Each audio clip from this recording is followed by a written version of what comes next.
Hello. It's an honor to speak with you today, although I do have to ask, what are we really doing here? This is strange, right? I'm speaking to you for a virtual convention because we can't be together. Life as we know it isn't normal anymore. Our kids aren't going to school like normal, we aren't going to work like normal, shopping like normal, or celebrating birthdays and holidays like we should either. And why? Well, the simple explanation is that it's because of selfish, arrogant, magical thinking by our president. Last January and February, Donald Trump didn't want to confront the coronavirus because he thought it might make him look bad, or maybe hurt the economy a little bit. So he did what a lot of people do to protect themselves. He obfuscated and then he told outright lies to try to wish it all away. He said that people who were worried about it were perpetuating a hoax. They were out to get him. It was a conspiracy. We know how this goes, right? They said coronavirus is just like the flu. Don't worry, masks don't work. Don't listen to Dr. Fauci, they say. Try some hydroxychloroquine instead. And just what has all this magical thinking gotten us? Well, I can't even tell you the number of people who have died from coronavirus because by the time this video is posted, it will only be thousands upon thousands higher. These conspiracies have consequences. And as a result, our American way of life has been robbed from us for the past 6 months. How many more months are we going to lose? How many more people are we going to lose? Because this isn't just about coronavirus. This is about a paranoid way of campaigning and governing that has plunged our nation into crises on all levels: political, economic, health, media, education, everything. It's about a birther conspiracy that Donald Trump based his first presidential campaign upon. It's about how he calls the free press the enemy of the people and how there's a whole political machinery behind him that traffics constantly in the politics of hate by teaching their followers to hate their liberal friends and neighbors because they supposedly hated them first. What is this? This is not who we are. It's about how Donald Trump says there's a deep state working against him in Washington and dismisses the findings of our intelligence community to take Vladimir Putin's side in Helsinki. It's about how Trump is saying the election is rigged so that no one will trust the results if he loses. I wish I could tell you that Donald Trump was the only problem here, but there are a lot of people who are in on these games. There are many media and corporate leaders who explicitly coddle and cultivate this kind of thinking.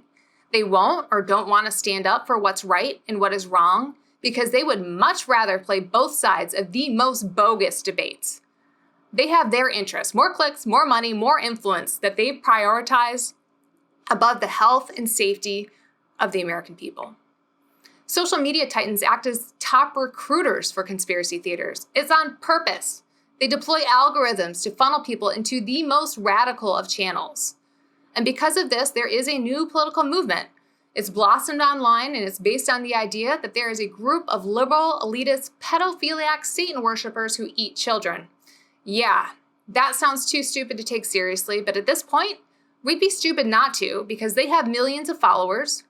The FBI has designated them as a domestic terror threat.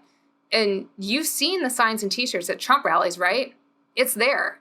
And Trump sees it. He stokes them on, feeding their addiction to this sick story, one tweet at a time. The entire movement is based on vengeful prophecies of political retaliation that just never come true. They look everywhere for clues that aren't there. And maybe it wouldn't matter if it stayed in chat rooms and random threads, but it spills over dangerously into real life. According to NBC News, there have been armed standoffs, kidnappings, a shooting, and at least 2 murders linked to the group. And still, there are dozens of congressional candidates who have expressed some kind of support for them. Some of them are going to win their elections too. It's real painful to admit, but the fringe has a very firm foothold in Republican politics. If it's not taking it over completely, it's hard to tell. This will be Donald Trump's political legacy. Richard Hofstadter once described a paranoid style of American politics in his 1974 essay, but I don't think even he ever expected it would become the animating theory of it. And it's real tempting to tell ourselves this is just some weird phase, a fad. It's not that much different than the Satanic Panic in the 1980s, or maybe even the Salem witch trials in the 1600s. But this time, it happens online with lightning speed. And it's not confined to political circles, not at all. We are suffering through a terrible convergence of medical and political disinformation by faceless groups who prioritize their political beliefs above all facts and evidence. Regular Americans who have suffered great loss in their life, like losing a child in a school shooting, are harassed relentlessly as crisis actors, unable to mourn in peace. And it's all because people don't want to believe that gun violence is real. There are anti-vaxxers who relentlessly peddle bogus medical advice. And as a result, we see diseases that have been eradicated from the earth coming back. There are people in these groups that tell young mothers to give their sick children bleach cures for their ailments. And what's really sad is it's not that much different from when the president suggested injecting disinfectant as a possible COVID miracle cure.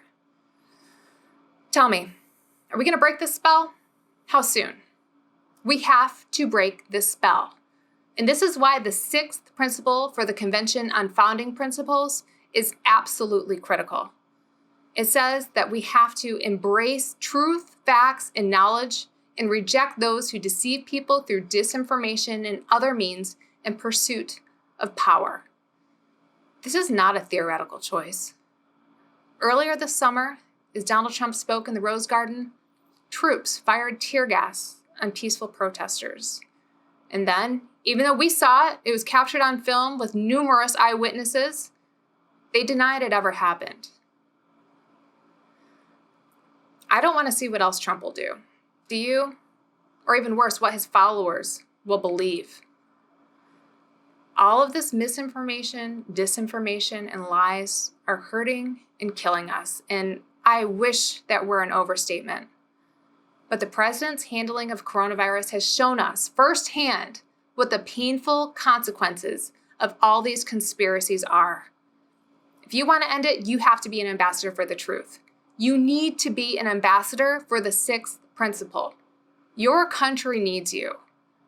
And I know you're ready, and I know you will, even though I can't see you right now, because you're searching out for this virtual fellowship today. Thank you for finding us.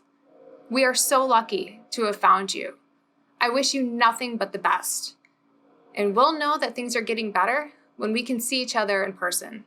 And I hope and pray that day comes very soon.